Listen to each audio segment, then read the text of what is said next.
نے اسلام سے اپنا رشتہ مضبوط کرنا ہے, اس پہ آپ کو احساس کمتری کا شکار نہیں ہونا ہے. ہمارے پاس بہت خاندانی چیز ہے بھائی, مذہب ہے ہمارے پاس. اور آپ کو عجیب بات بتاؤں, ہماری یونیورسٹیوں میں غیر گورے نہیں آتے, دیکھا ہے کبھی آپ نے؟ کبھی امریکہ سے ہوہا چائنا میں ہوتا ہے نا, چائنا سے کو چنگ پونگ آئے ہوئے آپ کے یہاں علم حاصل کرنے کے لیے. چنگ پونگ والا چٹکلا سنا دوں, تھوڑے فریش ہو جائیں گے.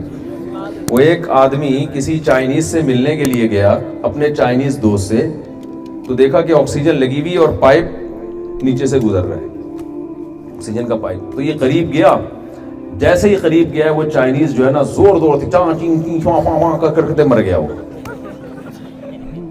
اس کو بڑا افسوس ہوا کہ یار میرا چائنیز دوست مرا ہے, اور مرتے ہوئے کچھ چیختے چلاتے, کوئی بڑی اہم بات. ظاہر ہے مرتے ہوئے انسان چھوٹی موٹی بات تو کرتا نہیں ہے, کوئی بہت امپورٹنٹ بات کر کے گیا. تو اس نے وہ الفاظ رٹا لگا لیا کہ یار یہ نا میں اس کا ترجمہ کرواؤں گا چائنا میں جا کے, میرے دوست نے مرتے ہوئے مجھے کیا کہا ہے. چائنا چلا گیا, وہ رٹا لگا کے الفاظ یاد کیے, جا کے پوچھا بھائی اس نے چین پاں چاں چین چوپوں کہا ہے, اس کا کیا مطلب ہے؟ اس نے کہا اس کا مطلب ہے الو کے پٹھے, آکسیجن کے پائپ سے پاؤں ہٹا. اس کا مطلب ہے الو کے پٹھے آکسیجن کے پائپ سے. تو آپ نے کبھی دیکھا جیپنیز آپ کی یونیورسٹی میں آئے ہوئے علم حاصل کرنے کے لیے, پڑھنے کے لیے, کبھی دیکھا آپ نے؟ نہیں. وہ کہتے ہیں یار ہم کیوں آئے, تم آؤ نا ہمارے پاس. یہ لیکن دینی مدرسوں میں آپ کو جیپنیز نظر آئیں گے, چائنیز نظر آئیں گے, لندن کے لوگ, فرانس کے لوگ. ہمارے جامعۃ الرشید میں جنرل مشرف کے دور میں پابندی لگ گئی تھی غیر ملکیوں کے لیے, فرانسیسی بھی آتے تھے ایڈمیشن کے لیے, چائنا سے بھی آئیں گے. کیا مطلب بھائی؟ ان کو یہ احساس ہے کہ کچھ چیزیں ایسی ہیں جو ان کے پاس ہیں جو ہماری مارکیٹوں میں شارٹ ہیں. یہ وہ سمجھ رہا ہے. آپ بنوریا چلے جاؤ, بنوریا بہت سارے غیر مسلم ملیں گے آپ, یعنی غیر مسلم کنٹریز سے آئے ہوئے لوگ ملیں گے آپ کو, دوسرے ملکوں کے لوگ. تو یہ تبلیغی جماعت میں آپ دیکھ لو, رائے گڑھ میں کہاں کہاں سے لوگ آتے ہیں, مذہبی اجتماعات میں کہاں کہاں سے لوگ آتے ہیں.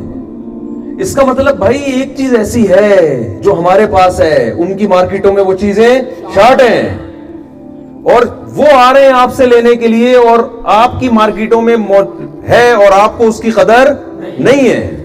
کلچر آپ کے پاس ہے, خاندانی نظام آپ کے پاس ہے, مذہب آپ کے پاس ہے, عبادت کا نظام آپ کے پاس ہے, ان کے پاس تو ہے ہی نہیں. آپ کو پتا ہے کہ ہمیں کیوں پیدا کیا گیا. آپ کسی انگریز کو بٹھا کے پوچھو تجھے کیوں بنایا گیا ہے, نہیں پتا مجھے کیوں بنایا ہے. آپ بتا سکتے ہو, دلائل سے قائل کر سکتے ہو اس کو. 2 اور 2 4 کی طرح قرآن نے یہ موضوع واضح کیا کہ ہمیں کیوں بنایا گیا. قرآن کہہ رہا ہے ہم خلقوا من غیر شیء ہم الخالقون, خود سے بنے ہو, تم نے خود بنایا ہے. ظاہر ہے یہ نہ خود سے بن سکتے ہیں نہ ہم نے خود بنایا, کوئی تیسری طاقت ہے جس نے ہمیں بنایا. اب سوال پیدا ہوتا ہے وہ کون ہے. بعض ملحد ایسے ہیں جو کہتے ہیں کہ خدا نے بنایا ہے لیکن یہ مسلمانوں والا اللہ نہیں ہے, کوئی ہے طاقت جس نے بنایا, مگر اس کی کیا دلیل ہے کہ یہ مسلمانوں والا اللہ ہے جو کہتا ہے حج کرو, نماز پڑھو اور یہ کرو اور وہ کرو. وہ کہتے ہیں بھائی, لیکن یہ کیا دلیل ہے؟ اس کا جواب بھی قرآن نے بہت آسان دیا ہے. دیکھو کسی ایسے کو مانا جاتا ہے, خدا کو مانے. اللہ تو اپنا تعارف آدم علیہ السلام کے زمانے سے کراتا آ رہا ہے. موسیٰ علیہ السلام کو اس نے کلیم اللہ بنایا, یہودی اس بات کو مانتے ہیں. عیسیٰ علیہ السلام کو روح اللہ بنایا. آج عیسائیت دنیا میں سب سے بڑا مذہب ہے, وہ اس بات کو کہتے ہیں کہ عیسیٰ علیہ السلام کے ذریعے اللہ نے تعارف کروایا اپنا. مسلمان ہے وہ کہتے ہیں اللہ نے اپنا انٹروڈکشن کروایا, وہ اللہ بتاتا ہے کہ میں آسمان و زمین, قرآن کے ذریعے بتایا نا, پیغمبروں کو بھیج کے بتایا. وہ اللہ بول رہا ہے پیغمبروں کے ذریعے اپنا پیغام دنیا تک پہنچا رہا ہے. تو ایک خدا تو وہ ہے جو اپنا پیغام دنیا تک پہنچا رہا ہے ہزاروں پیغمبروں کے ذریعے آسمان سے کتابیں نازل کر کے, وہ تو اللہ ہی ہے. اور ایک خدا وہ ہے جو ایسا چپ کر کے ٹیپ لگا کے بیٹھا ہے, کروڑوں سال گزر گئے, معاذ اللہ جھوٹا خدا اپنا انٹروڈکشن کروا رہا ہے اور سچا خدا چپ کر کے بیٹھا ہوا ہے. تو ہم کسی گونگے بہرے اندھے کاڑے خدا کو مانے یا اس خدا کو مانے جو موسیٰ کو بھیج کے کلیم اللہ بناتا ہے, اور جس نے قوم عاد اور قوم ثمود کی تباہی کے واقعات سنائے, جس نے قوم لوط کی تباہی کے واقعات سنائے, ان کی نشانات کو بھی باقی چھوڑ دیا اس نے, جس نے فرعون کو دریا میں غرق کیا اور اس کی لاش کو آج تک محفوظ رکھا ہوا ہے, جو اپنا اللہ لا الہ الا هو الحی القیوم پوری آیت الکرسی میں اپنا تعارف کرواتا ہے. وہ اپنی عبادت کا طریقہ بتاتا ہے کہ فجر میں اتنی رکعتیں پڑھنی ہے, نماز کا ٹائم یہ ہے, ظہر میں ایسے, عصر میں ایسے, مغرب میں ایسے, عشاء میں ایسے. یوصیکم اللہ فی اولادکم, مر گئے تو تمہاری بیٹے کو اتنا حصہ, تمہاری بیٹی کو اتنا حصہ, بیوی کا اتنا حصہ, بیوی مر گئی خدا نخواستہ, بیوی مر گئی تو شوہر کا اتنا حصہ اور اس کی اولاد کا اتنا حصہ, اور اس کے یہ حقوق, پڑوسیوں کے یہ حقوق, ابا کے یہ حقوق, اماں کے یہ حقوق, حج کا یہ طریقہ, رمضان کا یہ طریقہ, روزہ ٹوٹتا کیسے, جو ایک ایک چیز میں ہمیں گائیڈ کر رہا ہے, وہ سمجھ میں آتا ہے کہ خدا ہو.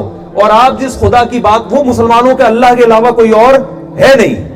اس کے علاوہ جتنے خدا ہے وہ نہ بتا رہے ہیں, نہ بول رہے ہیں, نہ گائیڈ کر رہے ہیں. اور جو ان کی مذہبی کتابیں اٹھا کے دیکھو تو گائیڈنس ایسی ہے کہ انسان کہتے ہیں اس سے اچھی گائیڈنس تو میں کر سکتا ہوں. تو ایک ایک چیز اسلام نے اتنی کلیئر کی ہے, اس کے بعد ہمیں کسی اور طرف جانے کی ضرورت نہیں ہے. تو پہلی بات آپ نے اپنا نظریہ کیا کرنا ہے بھائی, اسلام پہ مضبوطی دکھانی ہے, اس میں احساس کمتری کا شکار نہیں ہونا. دوسرا کام, بس یہ آخری بات بیان کر کے میں اپنی بات ختم کر رہا ہوں. دیکھو نظریاتی طور پہ خدا پہ ایمان لے آنا یہ کافی نہیں ہے. یہ تو بیٹھے بیٹھے آپ کے ہاں جی میں مانتا ہوں خدا پہ, بڑی بات ہے, یہ بھی مان گئے آپ. لیکن اللہ یہ چاہتا ہے کہ میرے صرف وجود کو تسلیم نہ کیا جائے بلکہ مجھ سے محبت بھی کی جائے. اس کی میں ایک مثال دیتا ہوں. آپ کی بیوی نہ آپ کو روٹی پکا کے دیتی ہے, نہ چائے بنا کے دیتی ہے, اماں کے گھر بیٹھی رہتی ہے, آپ ہر وقت جو ہے نا تپے رہتے اس سے, یار شادی کر کے پھنس گیا, کسی کام کی نہیں ہے. ایک دن بیگم تیش میں آتی ہے, کہتی ہے میں آج آپ پر ایک بہت بڑا احسان کرنے والی ہوں.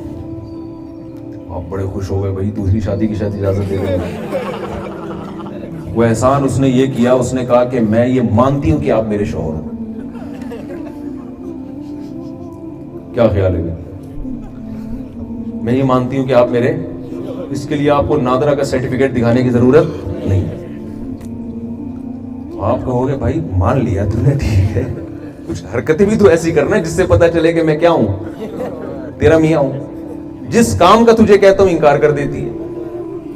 تو دیکھیں ہم صرف جیسے میاں بیوی میں غیرت ہوگی تو وہ چاہیں گے ہم ایک دوسرے سے محبت کریں, محبت چاہتی ہے. باپ, جو اولاد باپ کو باپ کہتی ہے, تو باپ آپ کو اپنی اولاد جب مانے گا جب آپ اس باپ سے محبت بھی کریں گے.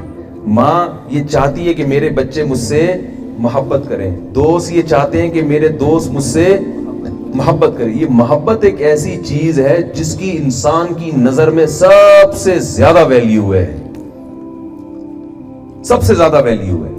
کسٹمر سے بھی آپ کا تعلق ہوتا ہے, محبت نہیں ہوتی. پڑوسیوں سے بھی آپ کا تعلق ہوتا ہے, بسا اوقات محبت نہیں ہوتی. تعلق ہونا کمال نہیں ہے, کمال کیا ہے, محبت ہونا. تو اللہ بھی یہ چاہتا ہے کہ میرے بندے صرف مجھے تسلیم نہ کریں بلکہ مجھ سے محبت کریں. تو محبت ایک ایسی چیز ہے کہ اگر یہ آپ میں نہیں ہے تو پیدا بھی کی جا سکتی ہے. سمجھ میں آ رہی ہے بات کہ نہیں؟ آج آپ کہہ سکتے ہیں یار ہمیں تو اللہ سے محبت ہونی چاہیے مگر نہیں ہے, تو کیا کریں؟ تو اللہ نے اس کے لیے سب سے اہم چیز جو بتائی ہے نا وہ نماز ہے. توحید کے بعد اسلام کا سب سے بڑا حکم کیا ہے؟ نماز. صحابہ کے دور میں جو منافق ہوتے تھے نا, پکے منافق, وہ بھی نمازوں میں حاضری دیتے تھے لازمی. کیوں؟ ان کو پتا تھا کہ اگر ہم نماز میں نہیں آئے تو ہمیں کافر ہی سمجھا جائے گا, کیونکہ اس دور میں یہ ممکن نہیں تھا کہ کوئی اسلام قبول کرے اور مسجد میں نماز کے لیے نہ آئے. تو میں اتنی دور سفر کر کے آیا ہوں, اگر اتنا ہم سب مل جل کے عزم کر لیں اس سفر کا. مسلمان تو آپ پہلے سے ہیں الحمدللہ, تبھی تو آئے نا, اللہ کو تو مانتے ہو. تو میں نے اس لیے پوری تمہید بیان کر دی تاکہ کوئی آپ کے ایمان پہ ڈاکہ نہ ڈالے, کیونکہ کراچی میں تو, لاہور میں یہ بہت ہو رہا ہے, یونیورسٹیوں میں ایتھیزم اور اسلام کے خلاف ماحول بہت بنایا جا رہا ہے. یہاں کا مجھے نہیں پتا اسلام آباد کی کیا رپورٹ ہے. تو یہ تو میں نے اس لیے کہ آپ ماشاءاللہ پہلے سے مسلم ہیں اور کیا ہو جائے, پکے ہو جائے, کوئی آپ کے ایمان پہ ڈاکہ نہ ڈال سکے. تو پریکٹیکلی مسلمان بننے کے لیے سب سے پہلا کام آپ کو کیا کرنا پڑے گا؟ نماز. تو کیا خیال ہے بھائی, عزم کر لیں کہ آئندہ زندگی میں کچھ بھی ہو جائے کسی قیمت پہ نماز قضا نہیں ہونے دیں. اور اس کے لیے دیکھیں, جب جس چیز کو کسی کی عادت نہیں ہوتی نا, عادت ڈالنے کے لیے کچھ اپنے آپ کو سزا دینی پڑتی ہے. اکثر لوگ کہتے ہیں نا ہم سے بد نظری نہیں چھوٹتی, لڑکیوں کو جھانکتے تاکتے رہتے ہیں, بس عادت پڑ گئی ہے. بعض لوگوں کو ہو جاتی ہے عادت, وہ بڑھاپے میں بھی نہیں چھوٹ رہی ہوتی. پھر ہمارے ایک استاذ واقعہ بیان کرتے تھے ایک بوڑھے آدمی کا, بوڑھے قابل احترام ہیں ہمارے معاشرے میں، اللہ کا شکر ہے خیر غالب ہے، لیکن بعض ہوتے ہیں جو جوانی میں بہت ٹھرکی ہوتے ہیں تو وہ بڑھاپے میں بھی ویسے ہی رہتے ہیں۔ تو وہ بڑے اپنے محلے کے بوڑھے کا قصہ سناتے تھے نا، وہ جہاں سے کوئی خاتون گلی سے داخل ہوئی تو وہاں تک یعنی پورا جو ہے نا پہنچا کے آتا تھا گلی کے کنارے۔ تو یہ خطرہ ہوتا ہے اگر جوانی میں یہ توبہ نہ کی جائے۔ تو جن کو عادت پڑ جائے نا، علماء کیا کہتے ہیں، بھائی جب بد نظری ہو کچھ پیسے صدقہ کر دو، یعنی قیمت رکھ دو، ایک دفعہ دیکھنے کے 100 روپے 500 روپے، جس کو جتنی اللہ نے عادت یعنی جتنا پیسہ دیا ہے اس کا فائدہ کیا ہوگا، آہستہ آہستہ یہ گناہ کم ہوگا۔ ہمارے ایک دوست کو سگریٹ کی عادت تھی، انہوں نے کیا کیا، کینیڈا میں ہوتے ہیں بلکہ کینیڈا میں 10,000 روپے نکالنا کوئی اتنا مشکل کام نہیں ہوتا، تو انہوں نے کہا کہ میں آئندہ منت نہ مانے، بس ویسے ہی نیت کی، انہوں نے کہا کہ میں جب سگریٹ پیوں گا میں انشاءاللہ 10,000 روپے صدقہ کروں گا۔ تو ایسے ہی کرتے تھے۔ اس کا فائدہ کیا ہوا، اتنا زیادہ جرمانہ بھی نہ رکھ لیں کہ وہ آدمی کہ یار اتنا ہی نیک ہوتا تو سگریٹ نہ چھوڑ دوں میں 1,00,000 روپے صدقہ کروں گا، تو اتنا زیادہ بھی سزا نہ ہو کہ وہ برداشت کرنا مشکل ہو جائے، اور اتنی ہلکی بھی نہ ہو کہ آدمی سارا دن میں ایڈوانس میں گلک میں پیسے ڈال کے بولے اب پیتے رہو سارا دن، اتنی بھی نہ ہو۔ وہ ہر آدمی کی حالت مختلف ہوتی ہے۔ تو وہ کہتے ہیں میں نے 10,000 روپے رکھے ہیں، اس کا نتیجہ یہ نکلا کہ میں اگر دن میں 20 دفعہ سگریٹ پیتا تھا تو 10 دفعہ پہ آ گیا ہوں میں، پھر 10 دفعہ کے بعد آہستہ آہستہ 5 دفعہ پہ آ گیا، پھر کہتے ہیں اب ہفتے میں 1 دفعہ ہی ہے، لیکن جب بالکل کم ہو جائے گی تو پھر وہ جرمانہ انہوں نے بڑھا دیا، اب عادت پڑ گئی نا۔ تو یہ بہت بہترین نسخہ ہے، آپ اپنے آپ کو نماز کا عادی بنانے کے لیے، عادت ڈالنے کے لیے اپنے اوپر جرمانہ رکھیں۔ حضرت حکیم اختر صاحب رحمہ اللہ بہت بڑے بزرگ تھے، وہ فرمایا کرتے تھے جس دن فجر نکل جائے اس دن کا ناشتہ گول، ناشتہ نہیں کرو، بلکہ وہ تو فرماتے تھے غیرت آنی چاہیے جس خدا نے، دیکھو غیر مسلم تو خدا ہے ہی نہیں نا اس کی ڈکشنری میں، ہم تو مانتے ہیں، تو جو مانتے ہیں تو صحیح طرح سے مانے نا۔ اللہ نے 5 نمازوں کو فرض کیا ہے، اور نبی صلی اللہ علیہ وسلم کی صحیح حدیث سے پتہ چلتا ہے کہ اسلام میں توحید کے بعد نماز سے بڑا کوئی حکم نہیں ہے، اس پہ مضبوطی سے قائم رہنا ہے۔ تو کوشش کریں گے کہ نہیں کریں گے؟